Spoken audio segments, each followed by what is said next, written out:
Hello दोस्तों, आज हम सीखेंगे साधारण ब्याज। साधारण ब्याज सीखने से पहले हम कुछ फॉर्मूले को जान लेंगे, फिर शुरू करेंगे। तो पहले होता है ब्याज। ब्याज बराबर मूलधन गुनी समय गुनी दर बटा 100। अब होता है मूलधन। मूलधन बराबर ब्याज गुना 100 बटा समय गुनी दर। अब समय समय ब्याज गुनी 100 बटे मूलधन गुनी दर। अब दर ब्याज गुनी 100 बटे मूलधन गुनी समय। मिश्रधन मिश्रधन बराबर होती है मूलधन प्लस ब्याज। अब ये मूलधन होती क्या है ये समझिए। अगर हम किसी साहूकार या व्यक्ति से कोई धन कर्ज पर लेते हैं तो उस राशि को मूलधन कहते हैं। अच्छे से सुनिएगा बच्चों। अगर हम किसी साहूकार व्यक्ति से कोई धन कर्ज पर लेते हैं तो उस राशि को मूलधन कहते हैं।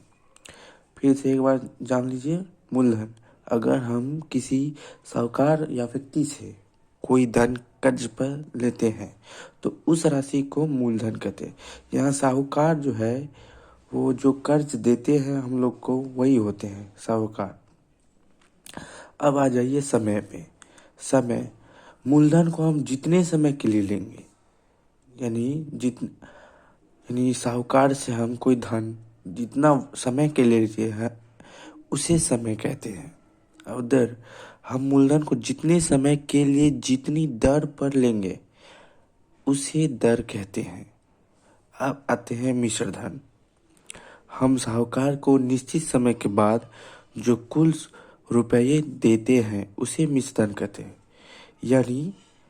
यानी जो हम ब्याज पे कर्ज लेते हैं तो निश्चित समय के बाद उसे कुल ऐसे समझिए। अगर हम किसी साहूकार से कर्ज लेते हैं तो निश्चित समय के बाद जो जितना रुपए चुकाया जाता है उसे मिश्रधन कहते हैं। उस टोटल को मिश्रधन कहते हैं। समझ में आया बच्चों? एक बार फिर से समझ लीजिए। ब्याज बराबर होती है मूलधन गुनी समय गुनी दर बटा 100। अब मूलधन क्या होता है? मूलधन बराबर होता है ब्याज गुना 100 बटे समय गुनी दर। और समय ब्याज गुना 100 बटे मूलधन गुना दर। और दर बराबर होती है ब्याज गुना 100 बटे मूलधन गुना समय। यहाँ मिश्रधन, यही मैं कह रहा था पिछले वर्ड में। तो मूलधन प्लस ब्याज मिश्रधन बराबर होती है मूलधन प्लस ब्याज। मूलधन फिर से जान लीजिए मूलधन क्या होती है। अगर हम किसी साहूकार या व्यक्ति से कोई धन कर्ज पर लेते हैं तो उस राशि को मूलधन कहते हैं। समझ में आ गया बच्चों? अब आइए समय पे। मूलधन को हम जितने समय के लिए, यानी कि जो हम कर्ज लेते हैं किसी साहूकार से जितना समय के लिए लेंगे उसे ब्याज का समय कहते हैं। ये समझ में आ गया? अब आइए दर पे। दर, हम मूलधन को जितने समय के लिए लेंगे, यानी कि जो हम कर्ज लिए साहूकार से उसे जितना समय के लिए जितना रेट पे लेंगे उसे हम दर कहते हैं। अब मिश्रधन पाइए। मिश्रधन होती है जब हम साहूकार या व्यक्ति को जो हमें कर्ज देते हैं उसे जो निश्चित समय के बाद जितना रुपया चुकाते हैं उसे मिश्रधन कहते हैं। तो प्यारे बच्चों, आज की क्लास में इतना ही। हम मिलेंगे कल अगले वीडियो में इसी के आगे। तो हमारे चैनल पे जुड़ने के लिए चैनल को सब्सक्राइब करें और बेल आइकन को दबाना मत भूलें।